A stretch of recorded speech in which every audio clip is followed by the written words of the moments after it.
इस वीडियो में हम पंक्चुअलिटी यानी समय निष्ठा की बात करेंगे। समय पर आना, समय पर जाना, समय पर उठना, किसी को वादा किया है तो उसको पूरा करना, उसी समय पर कितना जरूरी है। पता है गांधी जी को क्या कहते थे? मिनट दास। कभी भी लेट नहीं होते थे। छोटी सी घड़ी थी लटकती हुई और अपना तेजी से चलते थे। जवाहरलाल नेहरू भी उनका मुकाबला नहीं कर सकते थे चलने में, इतना तेज चलते थे। चुस्त दुरुस्त प्रसन्नचित्त उमंग वाले गांधी जी एक बार लेट हुए। वो 30 जनवरी 48 को प्रार्थना सभा में पहुंचने में 17 मिनट की देरी हो गई और उनकी मृत्यु भी 17 मिनट बाद हुई। महादेव गोविंद रानाडे बंबई हाई कोर्ट के जज थे। जब वो कोर्ट में पहुंचते थे लोग घड़ियां मिलाया करते थे, एग्जैक्ट टाइम।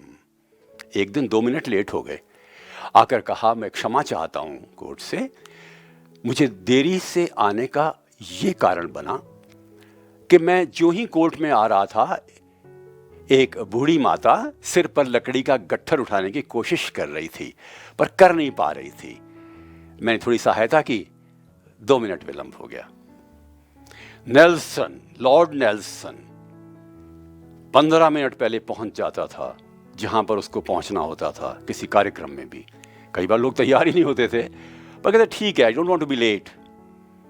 नेपोलियन का एक सेक्रेटरी था, बहुत अच्छा, परंतु लेट हो जाता। नेपोलियन ने एक बार कहा, मिस्टर सेक्रेटरी आप बहुत अच्छे हैं किंतु आप लेट हो जाते हो, कारण क्या है? सेक्रेटरी ने कहा, सर जो मेरी घड़ी है ना बड़ी गड़बड़ है, समय सही नहीं देती। नेपोलियन ने कहा, मिस्टर सेक्रेटरी कल तक या तो आप अपनी घड़ी बदल लें या फिर मुझे दुखी होकर सेक्रेटरी बदलना पड़ेगा। और घड़ी बदली गई उसी दिन।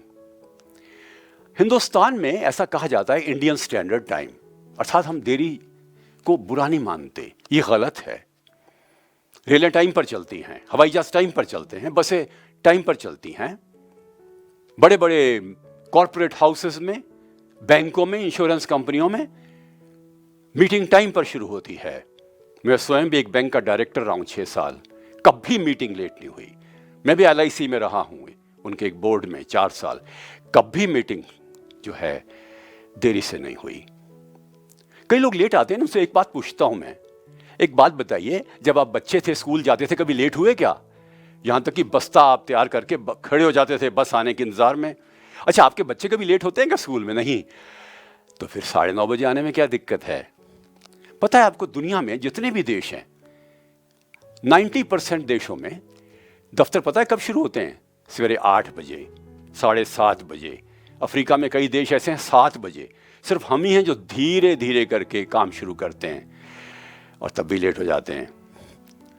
या तो आप अफसर बनने वाले हैं या आप अफसर बन गए हैं।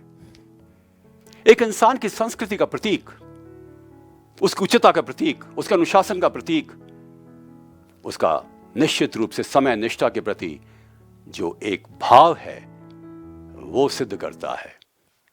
हम हर चीज को तरकीब से करें और कोशिश करें कि समय पर सब कुछ हो। मैं ये नहीं कहता कि मशीन बन जाए, परंतु धीरे धीरे करके अभ्यास से, अनुशासन से अपनी खराब आदतों को खत्म कर सकते हैं। किसी भी खराब आदत को हम 3 मिनट में नहीं खत्म कर सकते, 3 घंटे में नहीं खत्म कर सकते, 3 दिन में नहीं खत्म कर सकते, 3 हफ्ते में कर सकते हैं, परंतु यदि मन में इच्छा है तो हम कर सकते हैं तुरंत भी। अच्छा, व्यक्ति जो है पंक्चुअल क्यों नहीं होता? 2 तरह के लोग हैं। एक तो वो समझते हैं कि अगर मैं लेट भी हो गया तो क्या है, मेरी जरूरत ही क्या है, मेरा महत्व ही क्या है, इसके बिना मैं काम चलेगा, मीटिंग शुरू हो जाएगी। दूसरा, बैठे रहने दो उनको, क्या फर्क पड़ता है, मेरे इंतजार के बिना काम शुरू हो ही नहीं सकता। एक तो ये कि मेरी क्या जरूरत है उनको, आत्महीनता का प्रतीक है, और एक ये कि वो इंतजार कर ले तो क्या है, अहंकार का प्रतीक है। छोड़ दीजिए दोनों को, नियम से काम करिए, डायरी युक्त करिए। आप तो मोबाइल युग के हैं, आप तो एक सेकंड का हिसाब रख सकते हैं, स्टॉप वॉच से चलते हैं ना आप, तो फिर देरी क्यों? जिंदगी में आगे बढ़ना है, अंतर्राष्ट्रीय क्षेत्र में बढ़ना है, विदेशों में जाना है, वहां काम करना है, भ्रमण करना है, पुस्तकें लिखनी है, वैज्ञानिक बनना है, प्रशासक बनना है, पंक्चुअल अवश्य बनिए। आप चाहें तो आज से ही बन सकते हैं। अपना स्वयं का शासन करने वाला व्यक्ति अनुशासित कहलाता है, नहीं तो जो अनुशासित नहीं है उस पर दूसरे लोग शासन करते हैं। क्या चाहेंगे आप? स्वशासन, अनुशासन या दूसरों का शासन? अनुशासन, स्वशासन। कोशिश करिए, आप अवश्य सफल होंगे।